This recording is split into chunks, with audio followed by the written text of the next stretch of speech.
Ambassador जौहर सलीम ने भी join किया है, इज एक्स एम्बेसडर। एम्बेसडर साहब, इतनी डिप्लोमेसी के बाद भी छोटे बच्चों की तरह लड़ पड़ते हैं दोनों।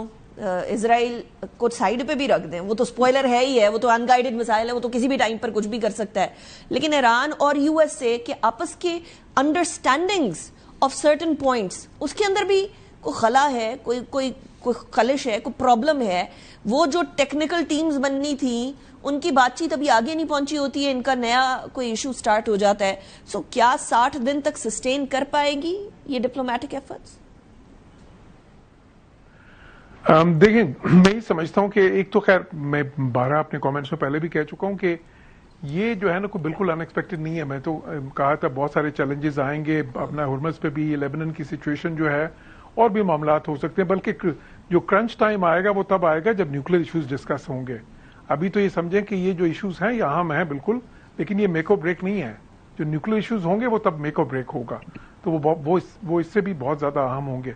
देखिए अभी हो क्या रहा है, ये दोनों मुल्क जो हैं इस वक्त, ईरान ने क्योंकि ईरान अपना कंट्रोल वहां से नहीं छोड़ना चाह रहा, कम से कम अपनी अमलदारी किसी हद तक वो चाहते हैं कि रहे वहां पे, क्योंकि उनको तो लगता है ना कि ये एक तो ईरान में इसका नैरेटिव उन्होंने ऐसा बना दिया है कि जिस तरह ये पूरी स्टेट अब हमारी है, हम कंट्रोल करेंगे।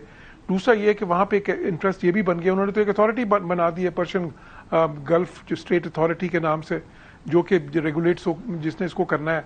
और वो तो इसमें बहुत ज्यादा मॉनेटरी गेन्स भी देख रहे हैं, और अभी के नहीं लॉन्ग टर्म्स देख रहे हैं। ऑल्दो कि मैं समझता हूँ वो थोड़े से अनरियलिस्टिक एम्बिशंस हैं, और उसकी कोई एक कॉन्स्टिट्यूएंसी ईरान में है उसकी, उसमें भी कोई शक नहीं होना चाहिए। वो जो वहां पे हार्ड डाइनर्स हैं, खुसूसन IRGC के अंदर, तो इस वजह से वो चाहते हैं कि अमलदारी रहे, ताकि फिर साथ एक तो लेवरेज वो चाहते हैं कि इसको ये लेवरेज के तौर पे रहे जो है, ताकि न्यूक्लियर इश्यूज पे इसको इस्तेमाल कर सके।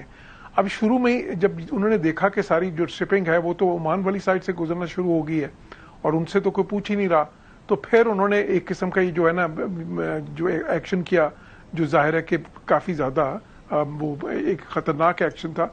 अब उसका रिस्पॉन्स कैसे नहीं आता, वो तो मैं समझता हूँ कि आना ही था रिस्पॉन्स अमेरिका की तरफ से। हिसाब बराबर हो गया फिर एम्बेसडर साहब? शुरू में ही एक एक्शन हुआ, उसका रिएक्शन आ गया, मामला खत्म, या फिर अभी ये कंटिन्यू करेगा? बिल्कुल, देखें ये जो अहम चीज इसमें यह है कि ये टोन सेट कर रहे हैं दोनों मुल्क।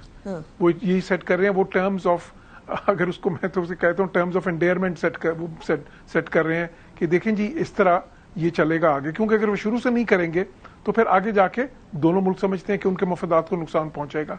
तो वो लेबनान पे ईरान ने कोशिश की, हुर्मस पे भी ईरान ने कोशिश की, और जाहिर है अमेरिका ने जाहिर है उसको रिएक्ट किया। तो ये चीजें चलती रहेंगी, इस किस्म की ये चैलेंजेस आते रहेंगे। लेकिन मैं, क्योंकि जिस तरह मैंने पहले भी कहा है कि मैं इसको ये सारा जो है, ये जो अभी साइन हुआ है MOU, जो एक फ्रेमवर्क ऑफ अंडरस्टैंडिंग है, एक रोड मैप देता है, और बहुत टिल्टेड है, थोड़ा फेवरेबल है ज्यादा ईरान के लिए।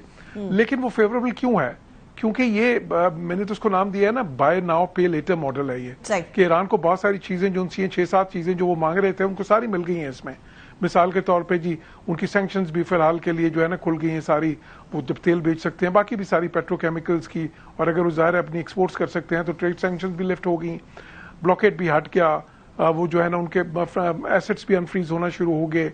वो $300 बिलियन की जो बात है उसकी भी बात चल पड़ी है कि चलें वो रेपरेशन चाहते थे, ये एक फाइनेंस के तौर पे आएगा, फंडिंग के तौर पे आएगा, जैसे भी है। फिर उनका मुतालबा था जी एक नॉन एग्रेशन पैक्ट करें कि दोबारा अटैक नहीं होगा, वो क्लॉज 1 में है। फिर उनका मुतालबा था कि आइंदा ये रिजीम चेंज और हमारे अंदरूनी मामलात में मुदाखलत नहीं होगी, वो क्लॉज 2 में है। तो बहुत सारे मामला शुरू में मान लिए गए, लेकिन उसके बदले में उनको कंसेशंस देनी पड़ेंगी आगे जाके।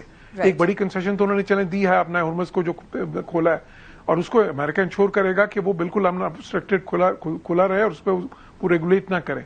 दूसरा, आगे जाके आने वाले दिनों में न्यूक्लियर पे उनको कंसेशंस देनी होगी, और वो क्रंच टाइम होगा। तो ये जो अभी आपने देखा है,